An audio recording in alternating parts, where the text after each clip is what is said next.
15:58 da primeira carta de Paulo aos Coríntios. Vou beber uma água aqui que não está fácil hoje, né? Ô, glória. Ô, irmão Fernando, me ajuda aqui, irmão Fernando. Aquele mistério, glória a Deus.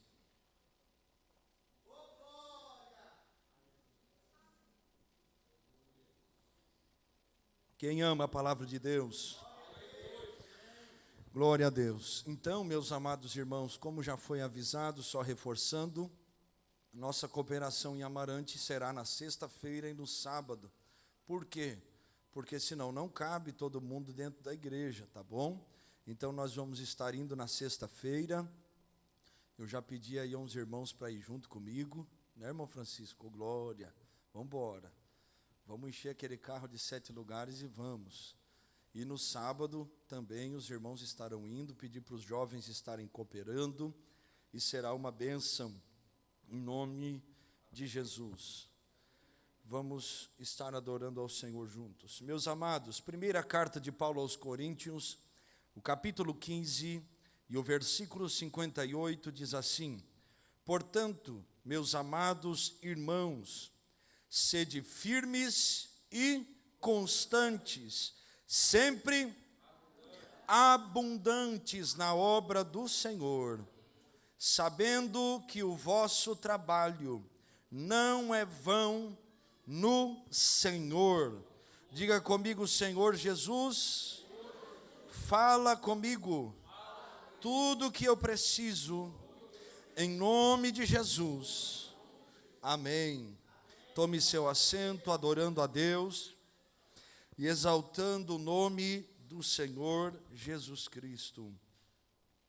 Meus amados irmãos, estamos nestas terças-feiras falando sobre um tema muito importante. Qual é o tema?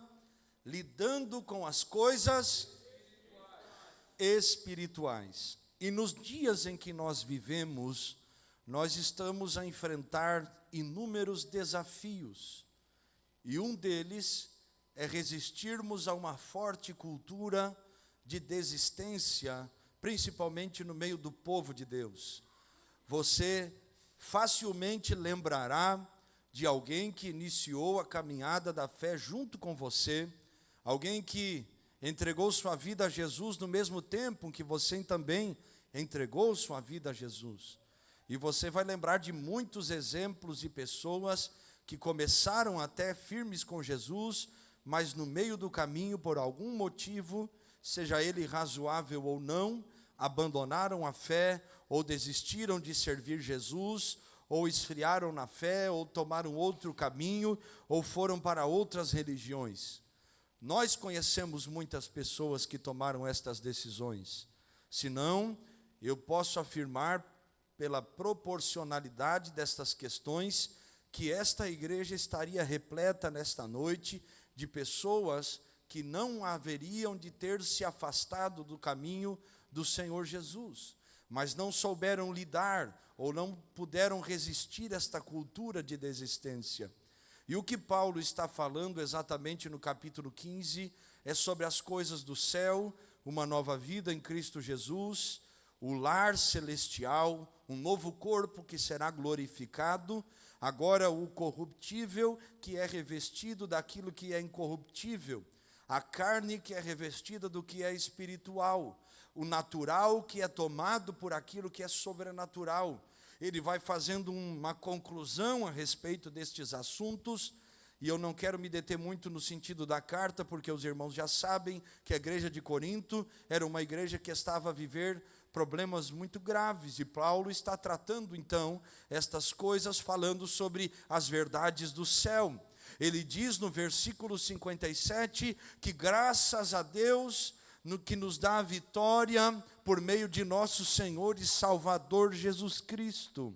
E o versículo 58 que nós lemos, Paulo está falando exatamente sobre o que nós vamos tratar, sobre vencermos a cultura da desistência, sobre resistirmos este embate espiritual, sobre perseverarmos no caminho do Senhor, sabendo que Deus é aquele que nos dá graça, Deus é aquele que nos fortalece, Deus é aquele que nos capacita e que tudo que nós vivemos na obra de Deus não é em vão. O Senhor vê.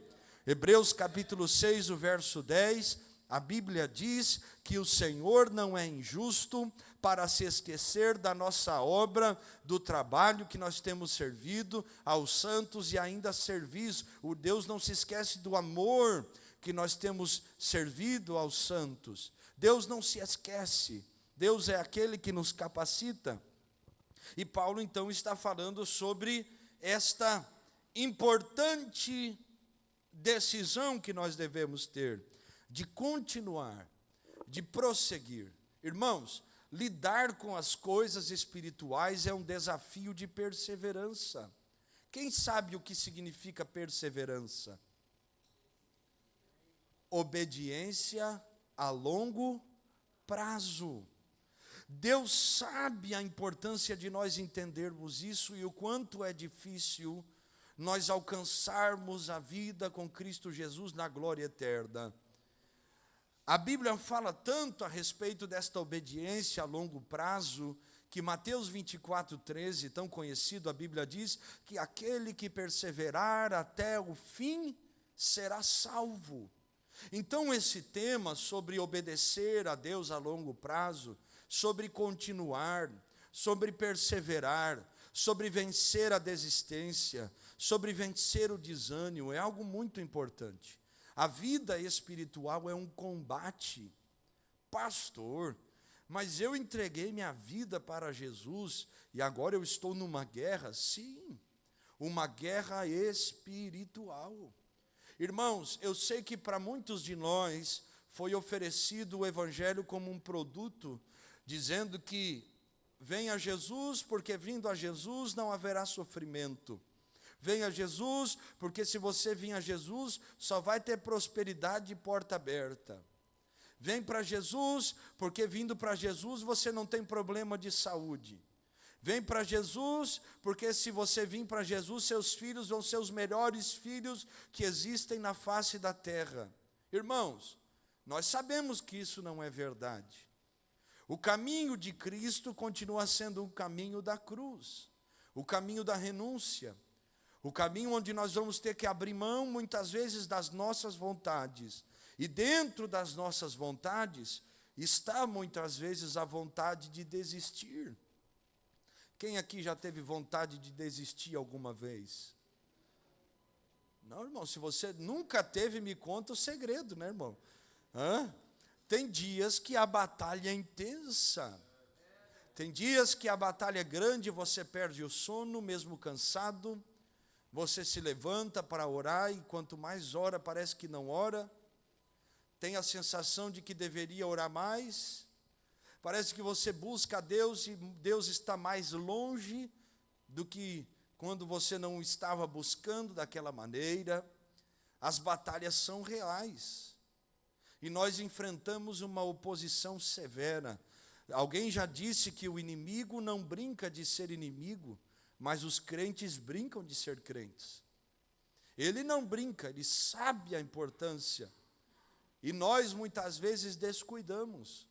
A vida cristã ela é uma tão grande guerra que Paulo, na segunda carta a Timóteo, no capítulo 4, Paulo vai dizer suas últimas palavras antes de ser degolado em Roma. Ele diz: eu combati o bom combate. Paulo estava dizendo: a vida para mim não foi fácil. Olhe para o currículo do apóstolo Paulo. Quantas varadas, açoites, prisões, naufrágios, flagelos, torturas, apedrejamentos, abandonos, traições. Mas ele está dizendo: foi um combate, mas para mim foi um bom combate. Mas não deixou de ser combate. Foi guerra. Então nós, meus amados irmãos, temos que aprender, lidando com as coisas espirituais, continuarmos na presença de Deus.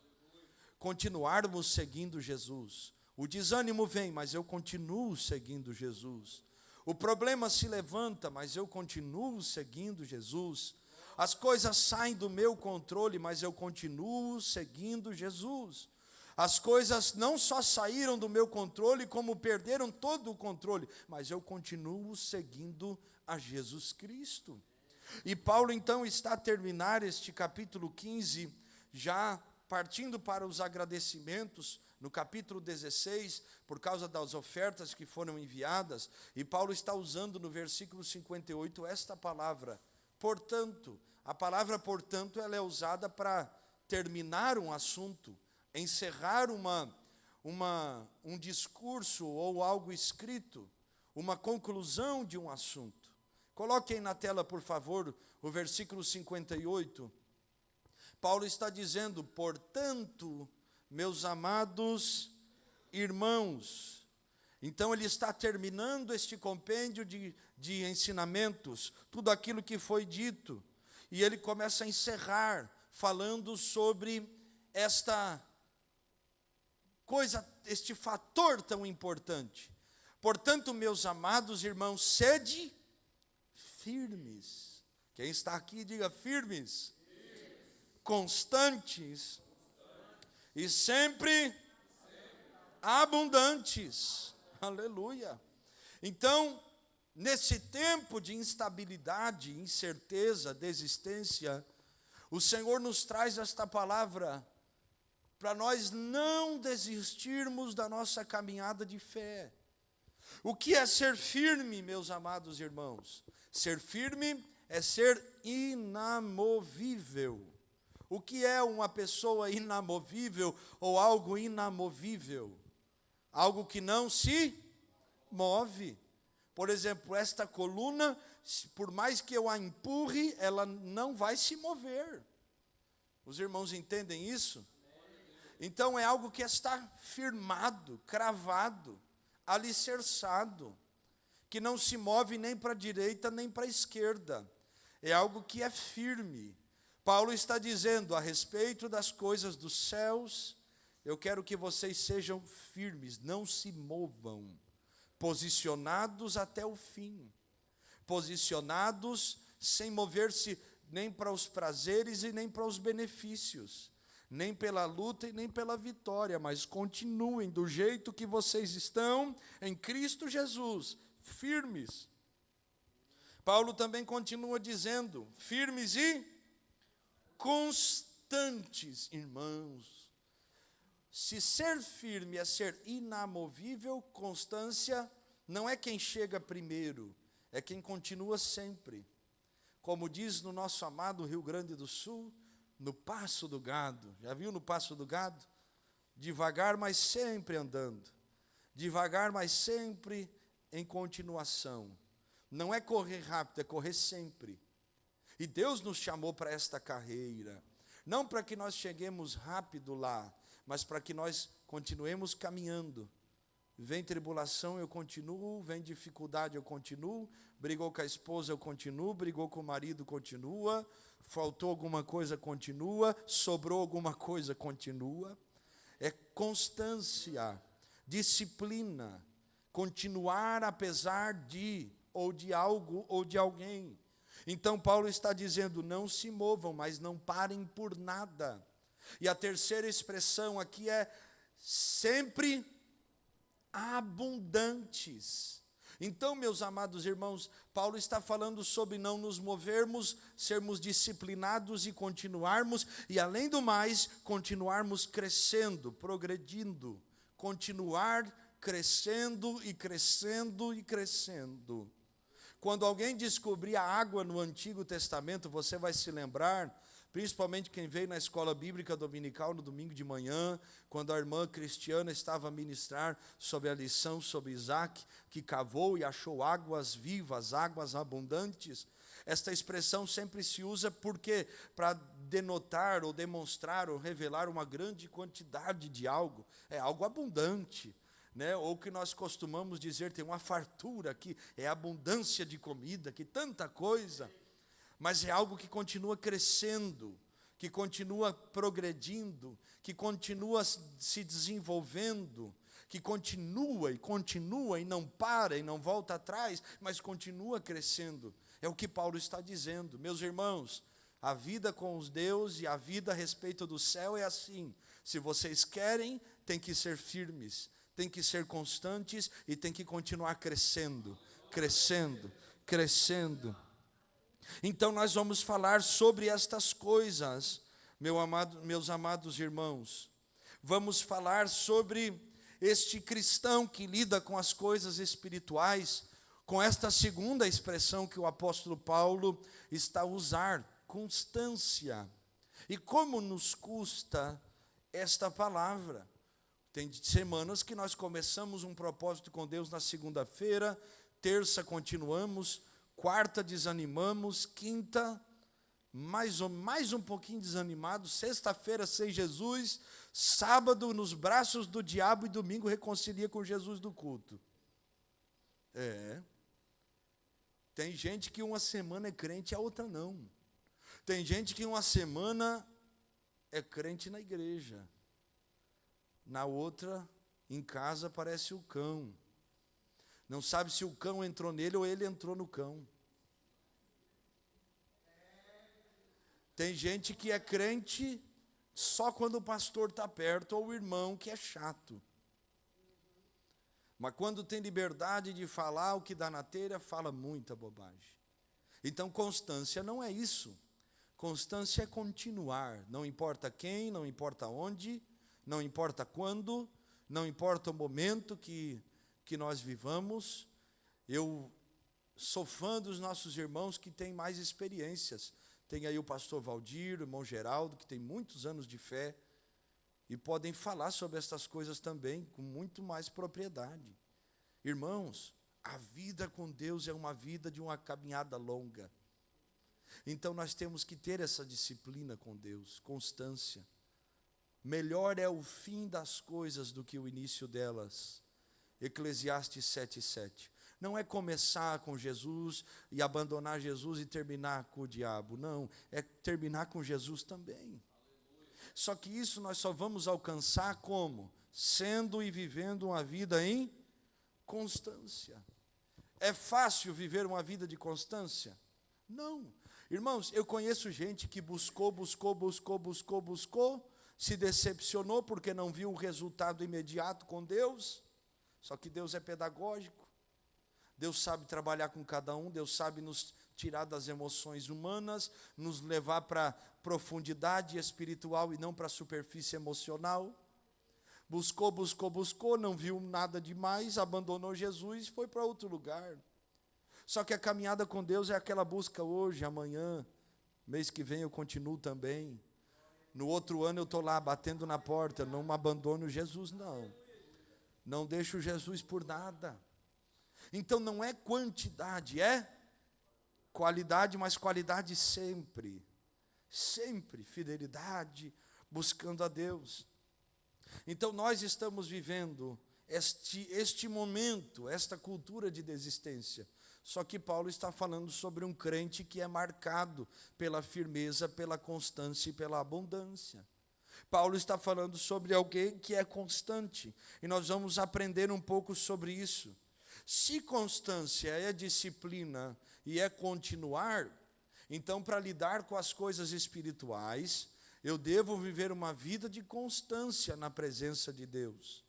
E o que é o contrário de constância? Inconstância. Se constância é perseverar, a inconstância é o quê? Desistir. Se constância é disciplina, a inconstância é o quê? Vamos lá, gente. Vamos acordar hoje em nome de Jesus. Inconstância é o quê? Desânimo, o que mais? Tristeza, desesperança, o que mais? Desistência. Então, se constância é continuar sempre, a inconstância, o contrário da constância, é desistir. E hoje nós vamos aprender sobre isso. Porque, infelizmente, a maioria dos cristãos estão dizendo, eu quero Jesus, mas vive uma vida inconstante. E eu vou lhe provar, só falando sobre as consequências da inconstância. O que a inconstância traz para as nossas vidas? Em primeiro lugar, ver as bênçãos, mas não desfrutá-las. E nós vivemos isso. vê a bênção do irmão, vê a bênção do outro, vê a vitória lá do outro lado, lá no Brasil, a vitória na China, no Japão, na Coreia, mas a vitória nunca chega. E muitas vezes são resultados de uma vida inconstante. Pastor, então quer dizer que a minha prova é resultado da minha inconstância? Não queira dizer também, porque cada caso é um caso. A questão é que pessoas inconstantes, elas veem a bênção de Deus, mas não podem desfrutar da bênção de Deus. Deus quer abençoar o seu povo, sim ou não? Sim. Êxodo 23, 25. E servireis ao Senhor vosso Deus, e Ele abençoará o vosso pão e a vossa água, e eu tirarei no meio de ti as enfermidades. Provérbios 16, 3. Confia ao Senhor as tuas obras, e os teus pensamentos serão estabelecidos. Efésios 1, 3. Bendito Deus e Pai de nosso Senhor Jesus Cristo, o qual nos abençoou com todas as bênçãos espirituais nos lugares celestiais em Cristo Jesus. Então nós temos aí vários versículos que falam sobre Deus querer abençoar o seu povo. Só que esta bênção, ela não vem para aqueles que são inconstantes na sua fé, para aqueles que começam, mas não terminam. Irmãos, nós não estamos a falar sobre alguém que não tem força para continuar. É sobre alguém que decide não continuar. Isso tem uma diferença. Porque quem não tem força, a graça de Deus se aperfeiçoa na fraqueza. Mas quem decide não continuar, porque às vezes não vê resultado ou benefício na vida com Deus, não vive estas bênçãos de Deus. Então Deus quer abençoar o seu povo, só que a pessoa que tem a inconstância na sua vida, ela vê a bênção, mas não desfruta dela. Ela vê Deus operar, mas isso não alcança a sua vida. Olha o que diz Tiago 1, 7 e 8. Não pense, pois, tal homem que receberá do Senhor alguma coisa. O homem de coração dobre, ou outras traduções, o coração inconstante, é inconstante em todos os seus caminhos. O homem ajuda com o espanhol, agora me entreverei. Doble ânimo, um ânimo dobro, não. Um ânimo duplo, oh glória a Deus, aleluia. A pessoa que tem um duplo ânimo, como se diz hoje, meu bem, bipolar, não é? É, meu amado irmão, de manhã céu, de tarde Jesus, tem misericórdia. Então a pessoa que tem um ânimo duplo, meu Deus, ela é inconstante em todos os seus caminhos. O que é alguém que tem um ânimo duplo? É alguém que não tem firmeza na caminhada cristã, contempla tudo, mas desiste antes de alcançá-las. Será que nós estamos vendo as bênçãos de Deus, mas não vivemos as bênçãos de Deus porque não estamos num caminho de constância ou de perseverança? Eu lembro de eu não sei se os irmãos vão lembrar do que significa isso, uma charge. Quem lembra do que é charge? Um desenho. Umas figurinhas de mensagem. Tinham 2 homens cavando. E ali, o primeiro homem era um homem que tinha um diamante grandíssimo, mas ele estava um pouco mais para dentro da rocha. E do lado dele tinha um outro homem cavando. E esse outro homem cavando encontra uma pedrinha de diamante pequenininha. E ele se alegra e festeja. E o outro que estava perto de alcançar o diamante grande, desiste porque viu o outro encontrando o diamante pequenininho. E ele abandona onde estava cavando e vai para outro lugar. Ou seja, perdeu o diamante grande porque desistiu de continuar, porque viu alguém ter uma vitória pequenininha.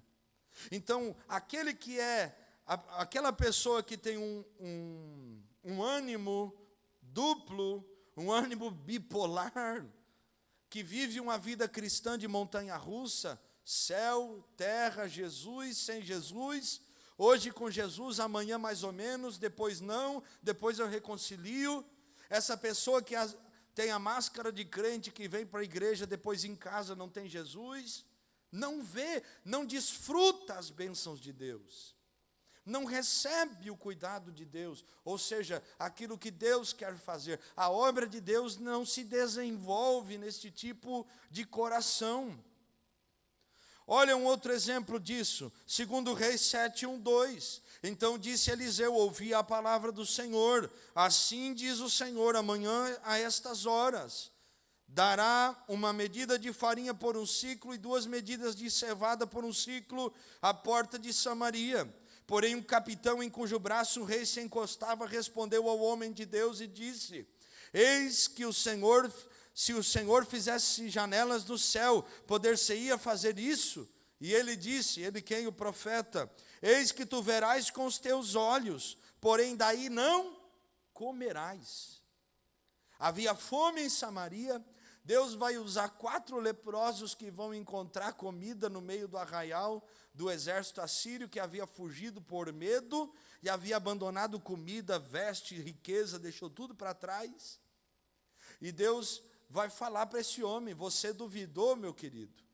Então você vai ver, mas você não vai comer daquilo que Deus vai enviar de provisão. A fome, que era o maior problema, seria resolvido. Mas aquele homem, a Bíblia diz que ele morreu pisoteado nas portas de Samaria, assim como a palavra do homem de Deus havia sido dita a respeito dele.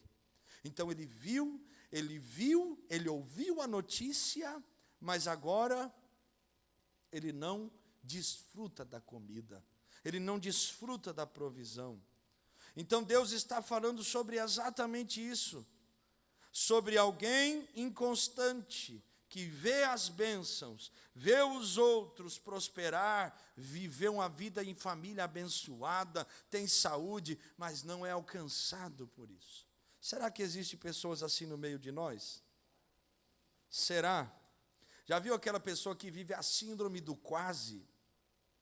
Quase se formou na escola, quase alcançou um trabalho, quase casou, quase isso, quase aquilo, quase comprou um carro, quase tirou a carta de motorista, quase teve um filho, mas nunca alcança nada, irmão. Só vive no quase. Estamos falando disso. Quase minha vida mudou, mas nunca sai do quase.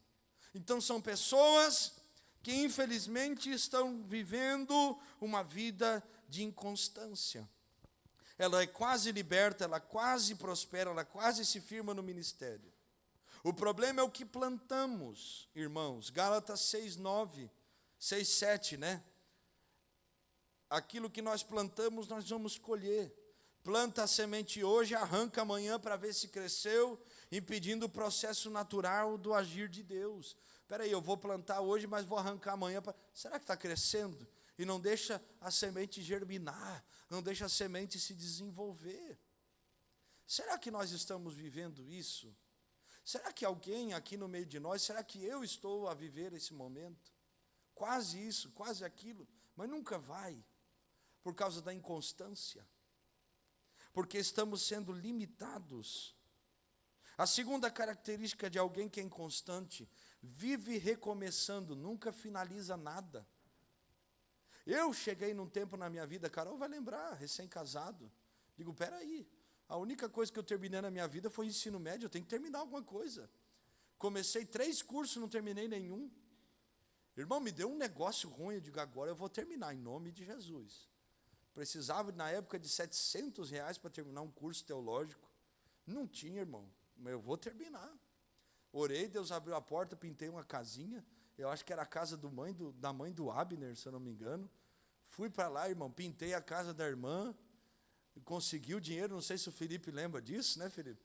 Nas minhas épocas de pintor, oh, glória a Deus. E aí pintei, fui lá, digo, vou terminar em nome de Jesus esse curso. Terminei o curso. Aí faltava o outro, que eu já tinha começado sem terminar o primeiro. É misericórdia? Aí eu concluí o primeiro, botei na minha cabeça, em nome de Jesus eu vou terminar o bacharel agora.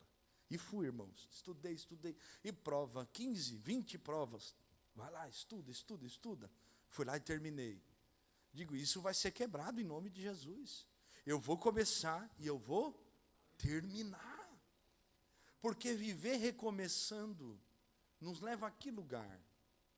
Já viu aquela pessoa que começa num lugar, vai, não dá certo, vai para outro lugar, vai, não dá certo, vai para outro lugar. Vive uma vida de peregrino. Uma coisa é Deus dirigir, amém, irmãos. Outra coisa é nunca alcançar ou nunca suportar um processo, porque não consegue esperar o tempo de deixar Deus trabalhar, de deixar o Espírito Santo mover. Nós temos que entender que não há nada errado em recomeçar na nossa vida, pois o propósito do novo nascimento, aquilo que o Espírito Santo faz em nós, é nos fazer viver uma nova história. Mas nós não podemos entrar em um ciclo vicioso de quedas e subidas, irmãos. A nossa firmeza em Deus, na palavra de Deus, na promessa de Deus, nos capacita para crescermos onde nós estamos. Foi Deus que te trouxe para cá, foi Deus que te plantou aqui, foi Deus que te disse, vai para lá. Pastor, eu não sei, mas tu já está aqui, irmão. Então é melhor às vezes pagar o preço de permanecer e lutar, até Deus dirigir, do que continuar pensando, vou para lá, vou para cá, vou para cá, vou para lá. De não saber o que vai ser, de não ter uma direção clara de Deus, de não viver uma vida de altos e baixos, mas nunca ter uma estabilidade espiritual. Aquele crente que não congrega em igreja nenhuma, irmão, já viu isso? No domingo ele está aqui, no outro está na outra igreja, daqui a pouco ele está congregando no outro lugar. Nesse mês Deus falou para ele congregar aqui, passou 2 meses, Deus desfalou. Aí ele vai lá para outra igreja agora. Porque lá deram um microfone para ele, deram ênfase a alguma coisa. Gente que sempre começa, mas nunca finaliza nada. Nunca conclui algo espiritual, algo físico. Resultados da inconstância. Lucas 15, 18. Olha o que diz a Bíblia, o filho pródigo. Levantar-me-ei, irei ter com meu pai e dir-lhe-ei, pai, pequei contra o céu e contra ti. Todos nós conhecemos a história do filho pródigo, que é uma inspiração para recomeços da nossa caminhada da fé. Assim, nós devemos entender, meus irmãos, que Deus já disponibilizou as ferramentas para que nós possamos trabalhar e vencer na nossa vida espiritual também. Ele reconhece, ele recomeça, mas ele vai para o lugar certo. Ele resolve os problemas que ele deixou para trás e ele fecha aquela porta que havia ficado aberta. Irmãos, quantos irmãos preciosos, queridos, amados, que não tratam um problema e vai para outro lugar, em nome de não resolver o que ficou ali.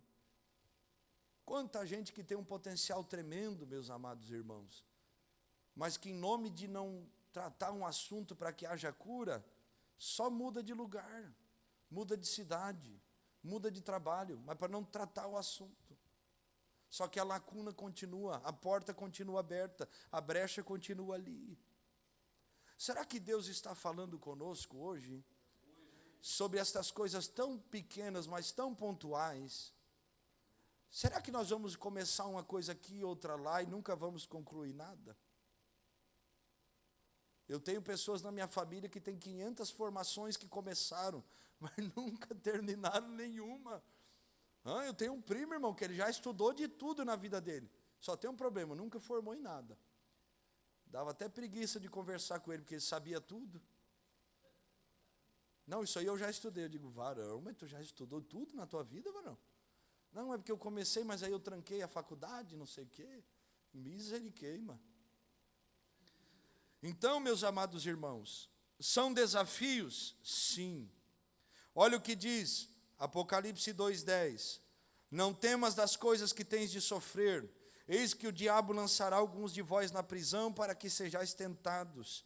E tereis uma tribulação de 10 dias. Sê fiel até a morte e dar-te-ei a coroa da vida. Aqui Jesus está falando para esta igreja. Seja fiel até o fim. Seja fiel até a morte. E eu te darei a coroa da vida. Nós temos que entender que a nossa vitória não está no início ou no meio, mas ela está no final. Não é que eu vou deixar as oportunidades então para o fim, porque Jesus vai me dar uma oportunidade. Não é, a gente não pode brincar com as coisas de Deus. Nós já aprendemos sobre isso. Mas é entender que eu devo chegar lá e devo chegar bem. Então, temos que fazer um propósito com Deus. Não importa quantas vezes eu tenha que recomeçar, mas eu tenho que fazer um propósito com Deus. Cura a minha inconstância, Senhor. Eu quero caminhar até o fim. Eu não quero só ver as bênçãos, eu quero desfrutar do que o Senhor prometeu para mim. Terceira característica da inconstância: viver justificando seus fracassos, culpando os outros. Aquela pessoa que nunca tem culpa, que ela não venceu por causa de alguém. Será que a gente conhece alguém assim? Lá na sua casa, na cama que você dorme, do lado que você deita, naquele seu travesseiro, que está escrito o seu nome lá. Não tem como dizer que é o outro, né? É. Será que eu faço isso, irmãos? Você já viu pessoas assim? É muito triste. Então, a inconstância nos leva a abortar sonhos e impedir conquistas. Em função disso, sempre tem um culpado. Na psicologia tem até um nome disso, né? Síndrome de alguma coisa. Irmãos, a inconstância nos faz viver assim. Eu não casei, pastor, porque aquela miserável daquela irmã roubou meu marido. Eu não casei, pastor, porque aquele Nabucodonosor roubou minha noiva, pastor. Eu não consegui porque veio alguém. Lembra da irmã Eva? Fui eu não, Senhor. Foi o Adão. Adão, e aí, meu irmão? Não fui eu não, foi a serpente. E a serpente nem boca tinha direito. Não tinha ninguém para culpar. Então tomou-lhe as consequências também. Todos eles levaram a culpa no fim das contas. Mas parece que nós vivemos isso. Um culpando o outro. A culpa não foi de Adão, foi de Eva. A culpa não foi de Eva, foi da serpente. A culpa não foi da serpente, foi de Adão. Ninguém tem culpa. E nós estamos vivendo isso. E isso traz, meus amados irmãos, prejuízos gravíssimos para a nossa vida com Deus. Por que não oramos? Porque eu não tenho oportunidade de orar. Opa! Por que não jejua? Porque eu não fui ensinado a jejuar. Oh, meu Deus do céu! Por que não congregamos? Por que não desenvolvemos o ministério? Porque não me deixam. Opa! Isso está a revelar o quê? Um bloqueio dentro de nós. Se nós nos levantarmos em Deus, irmãos, olha o que eu vou dizer. Se você se levantar, eu me levantar, nós nos levantarmos em Deus, quem é o homem para impedir alguém que Deus levanta? Pastor, mas vamos perseguir, irmão, todo mundo vai ser perseguido. Não tem quem não seja. Não tem como agradar a toda a gente. Se eu falar bem do Benfica, os irmãos do Sport e do Porto vão ficar chateados. Se eu falar bem do Porto, glória, olha aí, ó. Se eu falar bem do Grêmio, tá vendo? Ninguém vai ficar bravo. Fala mal do Flamengo, então, misericórdia. Pode falar, né, gente? É isso aí, misericórdia. É um exemplo esdrúxulo para nos fazer entender que não há como. Mas agora justificar os fracassos da nossa história, colocando culpa em alguém porque nós não perseveramos, irmãos, isso é pecado. Por que é pecado? Falso testemunho, mentira, pecado da omissão. Por que você não cresce em Deus? É porque ninguém te dá uma oportunidade? Ou porque você não se levantou? Por que você não floresce sua vida espiritual? É porque ninguém te deu uma direção ou porque você não abriu a Bíblia? Por que eu não conheço mais a Deus? É porque estão lhe impedindo, negando a informação bíblica, ou porque nós estamos sendo omissos à palavra de Deus, não praticando ela? Por que a sua família não é abençoada? Ah, pastor, é porque isso e aquilo. Ou é porque você não se dedicou à sua família? Por que você não tem um bom casamento? É porque outra pessoa interferiu no seu casamento, ou porque você não investiu tempo de qualidade? Os irmãos entendem isso? Por que os filhos estão em crise? Porque a culpa é deles, ou às vezes a culpa somos nossos pais, que não ouvimos nossos filhos, não damos carinho a eles, atenção a eles, e até mesmo não os corrigimos às vezes. Será que sempre vai ter um vilão na nossa história, e nós nunca temos culpa? Eu sei que às vezes tem um vilão, irmão, mas eu também sei que a maioria das vezes, a culpa é nossa.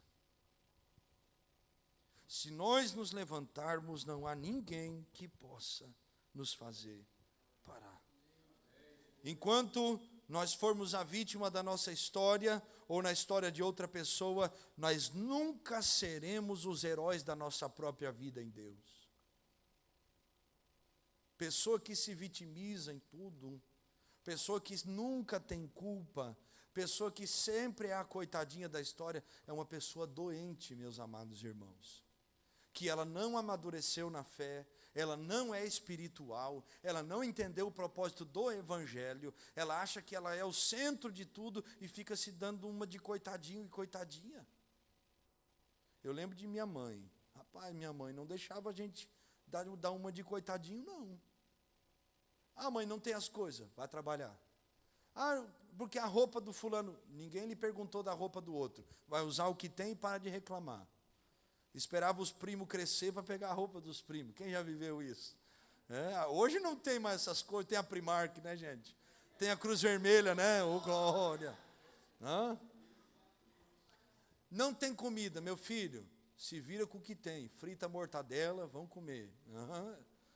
Meu amado. Pãozinho com mortadela frita, só o ouro, ô glória. Com ovinho frito, então, meu Jesus.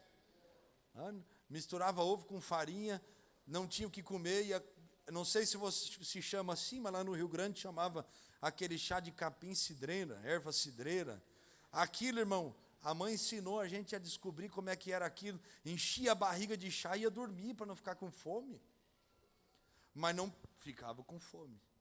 Vocês não são vítimas.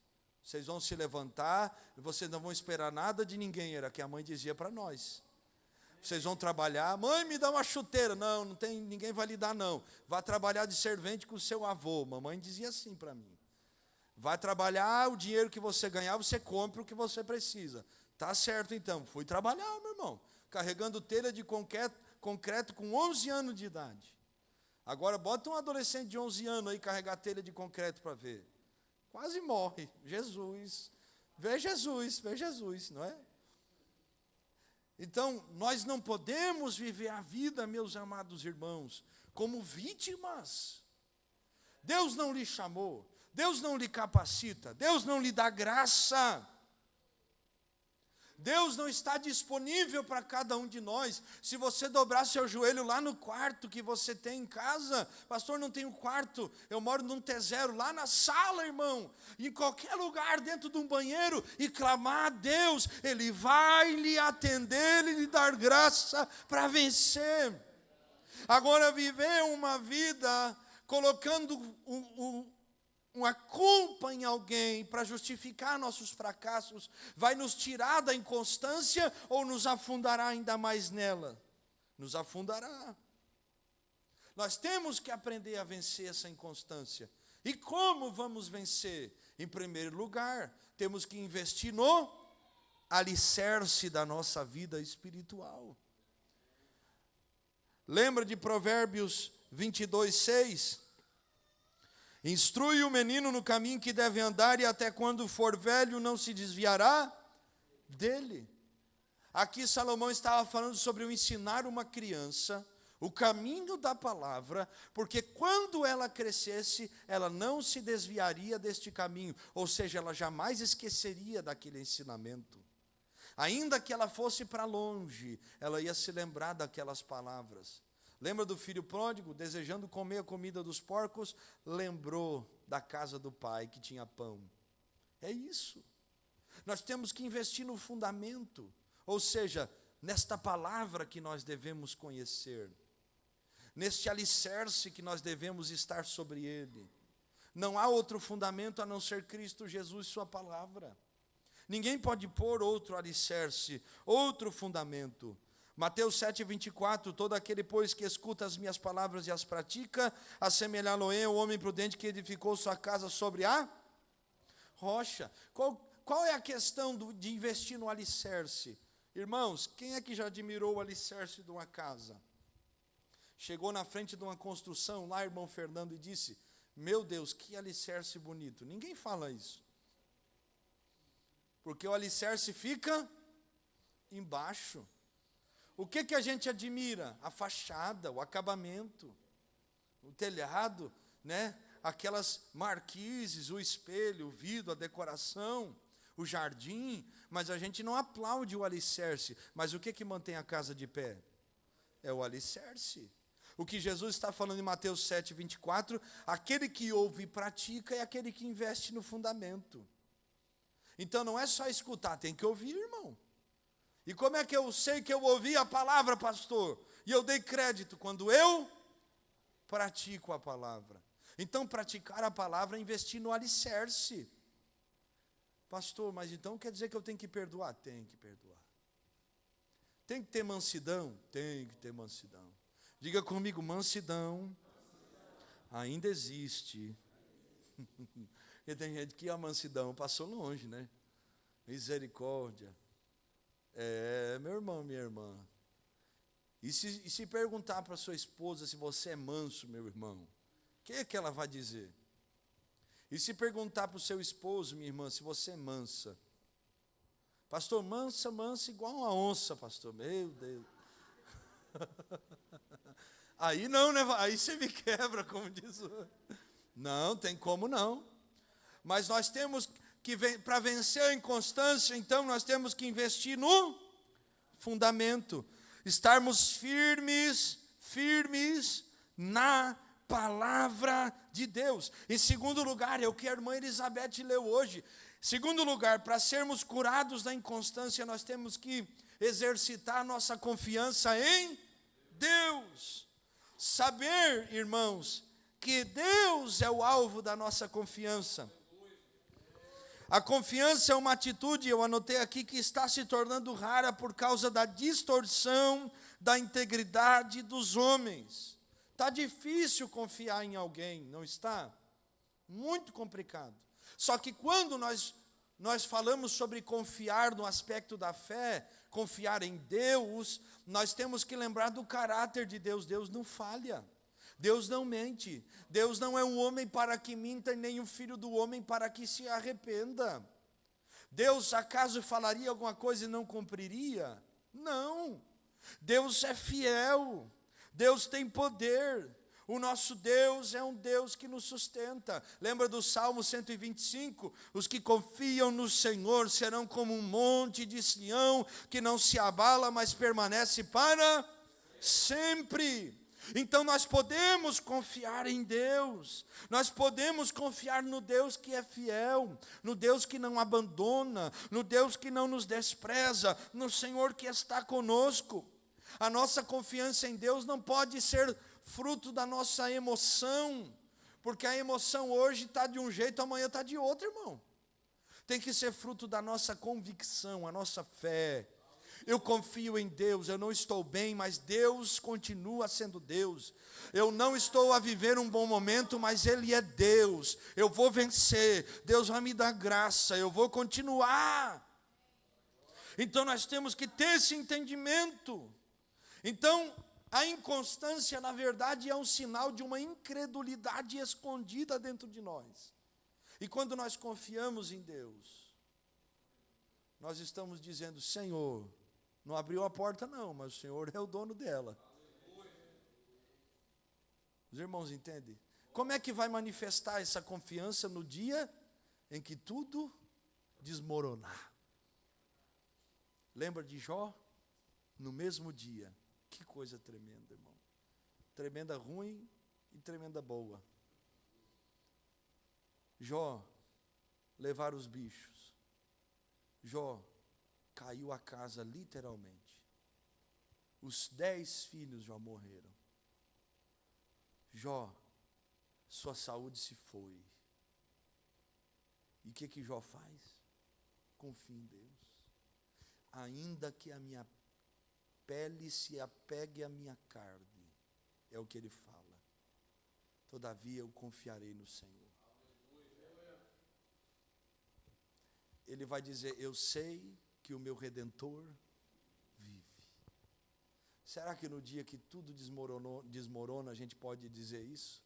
Eu sei que o meu Redentor vive. Eu já contei para vocês o testemunho do mesmo dia que só tinha notícia ruim. Zion internado no hospital, tivemos que passar a noite no hospital. Irmãos, passar a noite no hospital já é difícil com criança. Amarraram o bracinho dele num pedaço de madeira, enfaixado, tinha 1 ano e pouco. Hospital, ainda me cobraram 400 euros, eu pensei, dinheiro, Jesus, dinheiro, 400 euros, faz tempo que eu não sei o que é euro, Senhor. De onde que vai vir, não sei, vai vir. O carro estraga, liga para o seguro, descobre que o seguro tinha vencido.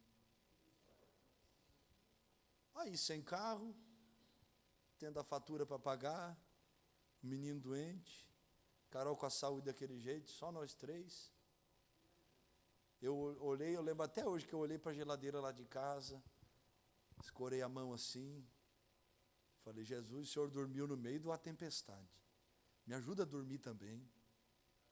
Aí fui orando, cantando, vamos cantar, não tem o que fazer, né, pastor Valdir? Tem que cantar. Lembrei do meu pai que cantava aquele hino do Lázaro, eu vou passando pela prova, dando glória a Deus. Podia cantar aqui no culto uma hora dessa.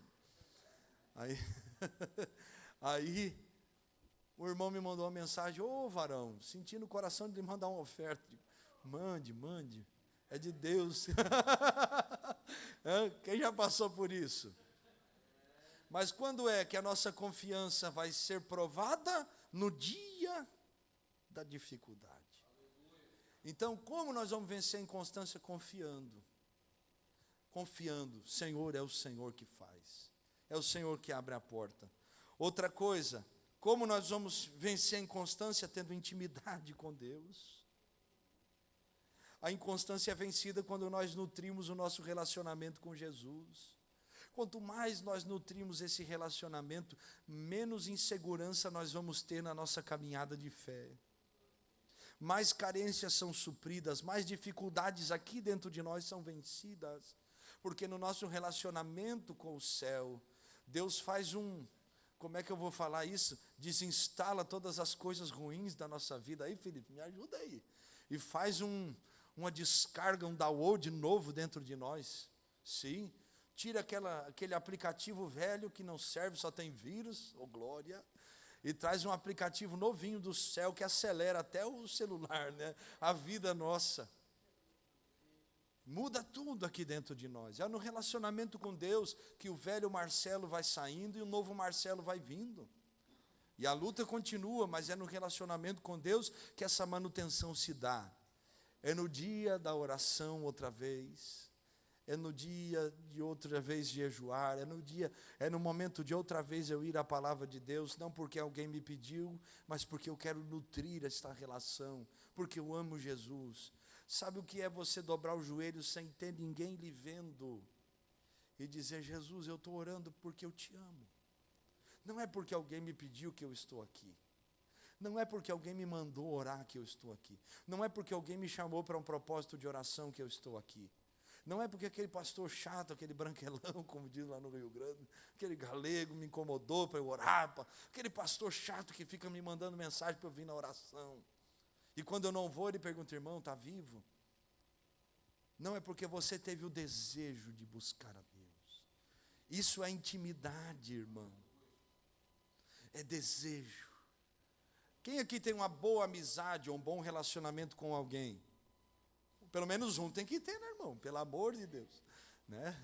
Tá que nem a irmã que disse, eu vou fugir de casa. Eu te falei, como se tu mora sozinha? Ela, nem eu me aguento. Não, desse jeito é difícil. Eu digo, só Jesus. Mas quando você tem um bom relacionamento com alguém, você não tem prazer de conversar com aquela pessoa, de estar com aquela pessoa, de tomar um cafezinho, de comer um cuscuz temperado, comer um churrasco, assar uma carne, ô glória, que mais? De comer um pastel, pãozinho de queijo. Não tem prazer? Tem ou não tem? Tem. Quando nós falamos sobre relacionamento com Deus, irmãos, estamos falando sobre esse prazer de estar na presença de Deus, na casa de Deus, nas coisas de Deus. Quem quer vencer a inconstância? Então precisamos nutrir esse relacionamento. Em último lugar, para nós vencermos a inconstância, nós precisamos estar conectados no corpo de Cristo. Precisamos estar conectados, porque nem todos os dias nós vamos estar bem, mas na presença de Deus, no corpo de Cristo, alguém vai lhe abraçar no dia que você não está bem. Alguém vai lhe estender a mão, irmãos, alguém vai orar por você. E ainda que pareça que você está sozinho, o Espírito de Deus vai lhe abençoar, lhe alcançar, mover-se na sua vida. É um hino, é um testemunho, é uma palavra, é um versículo, gente. Por isso que é uma luta para que nós não congreguemos. É uma batalha travada, intensa, para que você e eu não estejamos na casa de Deus. É o sono na hora do culto, é o desejo de ficar em casa, irmãos, e muitas vezes estamos cansados e esgotados. Só que nós, às vezes, o culto que perdemos é o culto que Deus queria falar conosco e nos renovar. Fortalecer nossa alma, nos levantar verdadeiramente. E aqui quando você está cantando é para o teu prazer, a tua vontade, é que eu existo, que Deus vai lhe renovando e fortalecendo. Por que nós devemos estar conectados no corpo de Cristo? Porque é no corpo de Cristo que tem mais proveito no trabalho. Eclesiastes 4:9, melhor é serem dois que um, porque tem melhor paga no seu trabalho. É no corpo que nós temos mais força para subir a oração. Muitas vezes sozinho você desanima, mas se tem um parceiro para orar, lembra de Atos capítulo 3, e subia Pedro e João a hora nona, a oração, os parceiros. É no corpo que nós somos consolados, 1 Tessalonicenses 4:18, portanto consolai-vos uns aos outros com estas palavras. É no corpo de Cristo que nós abrimos a porta para a confissão dos pecados, para que haja cura na nossa vida, Tiago 5:16, é no corpo de Cristo que nós fazemos parte da família espiritual, é onde Deus levanta alguém que nos ajuda, mesmo não sendo alguém do nosso sangue, mas que nos ama como irmão, como uma irmã, e nos abraça, e nos acolhe, e nos ajuda.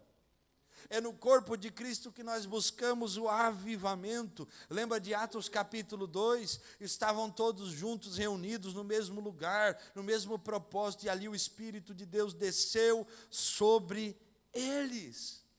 Então, por isso é importante nós estarmos no corpo de Cristo. Eu até anotei, quando é que eu não devo fazer parte do corpo de Cristo? Até anotei. Quem quer saber? Oh, cuidado. Quando que eu não devo congregar, pastor? Quando você for mais sábio que Salomão. Quando você estiver mais doente que Jó. Quando você viver mais tempo que Matusalém, irmão. Quando chover mais que no dia do dilúvio. E quando você tiver mais trabalho que Noé. Aí você não tem como congregar. Aí é difícil. Então, Deus quer nos ajudar a vencermos a inconstância. Porque quando nós somos curados da inconstância, fazendo parte do corpo de Cristo, tendo esse relacionamento com Deus, investindo no fundamento, que mais? Vamos lá, só para você lembrar. Quando nós temos intimidade com Deus, quando nós confiamos em Deus verdadeiramente, nós começamos a ser curados e deixamos de ser consumidores espirituais e passamos a ser coluna na casa de Deus, referência na vida de alguém, ajudando pessoas, cooperando para a obra que Deus tem Por isso há uma palavra de Deus para nós: seja firme, seja constante, seja abundante, não desista, vai valer a pena.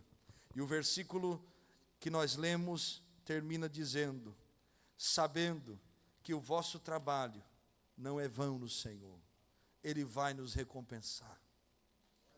O seu esforço vai ter paga, Ele vai te recompensar. Ora um pouco mais, espera um pouco mais, busca um pouco mais, confia mesmo sem ver um pouco mais, descansa um pouco mais, vai valer a pena. Você pode dizer para o seu irmão: vai valer a pena, irmão, não desiste. Glória a Deus. Vamos orar então, fica de pé em nome de Jesus, e nós vamos orar. Vai valer a pena, sim. Vai, Deus vai nos recompensar. Ele tem visto a dedicação, Ele tem visto o esforço, Ele tem visto a perseverança. O Senhor sabe do desejo do seu coração. O Senhor sabe que você mesmo cansado tem buscado, você mesmo desanimado tem perseverado. O Senhor sabe que mesmo sem força, sem saúde, você tem se dedicado. O Senhor sabe que mesmo no meio de tanto trabalho, tanta correria, tanta tarefa, tanto estudo, o Senhor sabe que você tem se esforçado, que você tem buscado o Senhor. O Senhor sabe, Ele vai lhe estender a mão. Nunca faltará um Deus presente para um coração sedento, irmão. Nunca faltará graça suficiente para alguém que deseja a Deus. Ele te viu e Ele te vê, e Ele nos alcançará com graça. Ainda que você sinta que está sozinho, a presença do Espírito de Deus não tem te desamparado. A prova disso é que você está continuando, está de pé, você está vivendo, Deus está lhe dando forças. Você só não pode desistir, porque pode estar logo ali a vitória que Deus tem preparado para cada um de nós. E nós vamos nos alegrar, porque nós vamos ver o testemunho seu aqui, com esse microfone na mão, dizendo: valeu a pena, eu suportei, eu esperei, Deus abriu a porta, o documento chegou, minha família foi salva, a obra continuou, Deus operou. Nós veremos o agir de Deus na nossa continuidade, aleluia. Vamos orar. Pai, no nome de Jesus nós oramos, Pai. Estende a tua mão sobre o teu filho e sobre a tua filha. Confirma esta graça, confirma o teu poder, confirma a tua mão estendida sobre cada um de nós. Nós oramos para que todo desejo, todo sentimento, toda seta, todo peso de desistência, em o nome de Jesus, não prevaleça e caia por terra, em o nome de Jesus. Esta batalha que nunca cessa, esta prova que não acaba, Senhor, nós oramos e pedimos na autoridade do teu nome: rompe o bloqueio, quebra a barreira, abre a porta, derrama graça, renovo, a unção do alto venha, a alegria venha, a paz volte, a certeza de que ainda na dificuldade o Senhor está presente. Venha para este coração, em o nome de Jesus Cristo. Nós oramos, Senhor, dai-nos graça para perseverar, dai-nos graça para continuar, dai-nos graça até o dia da vitória chegar, até o dia em que tudo será diferente. Nos ajude a vencer, ó Deus, o desânimo, o cansaço, a frieza, a vencer as palavras que alguém proferiu sobre nós, sobre nossa casa, aquela pessoa que foi usada pelo diabo para dizer que não venceríamos, para dizer que a porta não abriria, para dizer que não haveria saída, não haveria escape. Senhor, nós anulamos estas palavras em nome de Jesus, e nós declaramos a palavra do céu: sobre nós está o sangue do Cordeiro de Deus, sobre sobre nossa vida, sobre a nossa casa, sobre a nossa família, repousa o Espírito de Deus e nenhum outro espírito. Contra os teus filhos, contra Israel não vale encantamento. Por isso, na autoridade do nome de Jesus, quebra o mal, cessa a palavra maligna, muda a história e traz vitória. Venha ânimo, venha graça, venha força, venha do céu a capacitação. Receba de Deus força. Hoje o Senhor lhe fortalece, hoje o Senhor lhe renova, hoje o Senhor lhe anima. Você vai vencer, você vai vencer. O mês de junho vai ser um mês de resposta, o mês de junho vai ser mês de vitória, o mês de junho vai ser mês de testemunho. Deus vai intervir, haverá graça de Deus. Somente seja firme, seja constante e abundante, pois não é em vão. Aleluia, aleluia. Só quem concorda com esta oração, digam forte. Dê um aplauso ao Senhor, adorando e exaltando o nome dele. Oh, glória a Deus. Glória a Deus. Que Deus lhe abençoe, guerreiro e guerreira de Deus. Fique firme, viu? Não desista, vai valer a pena. Que Deus abençoe cada um. Vamos agradecer a Deus por esse culto. Eu pensei que ia ministrar uns 30 minutos aqui. O negócio aqui passou, viu? Misericórdia. O que tem na cantina hoje, gente? É massa com linguiça? Meu Deus. Quem foi abençoado nessa noite? Glória a Deus. Passe por ali, você vai descobrir o valor. Aleluia. E vai ser uma bênção. Amanhã temos nossas atividades, curso teológico, 8 horas. Vamos continuar estudando sobre a bibliologia. Vai ser uma bênção. Vamos agradecer a Deus. Senhor, obrigado por esse culto. Obrigado por falar conosco. Obrigado pela vida de cada irmão, cada irmã. Abençoe o teu povo, fortaleça cada um. Confirma a tua graça e o teu renovo. Assim nós oramos e te agradecemos em o nome de Jesus. E que o grande amor de Deus, o nosso Pai, a graça maravilhosa e salvadora do Senhor Jesus e a presença viva do Espírito Santo de Deus sejam com todos que vão perseverar até o fim. E quem crê e concorda com esta oração vai dizer um forte... Dá um abraço em alguém aí, diga: você vai vencer, meu irmão, você vai vencer, minha irmã. Aleluia. Cantina hoje então, macarrão ou massa com linguiça, 2 euros. Irmão internauta, Deus lhe abençoe, que a presença de Deus esteja sobre a tua vida, tua casa, tua família. Não desista. Às vezes sua vitória está mais perto do que você imagina. Somente continue e persevere e você alcançará em nome de Jesus. Deus lhe abençoe, meu querido e querida. Um abraço, Deus abençoe a todos.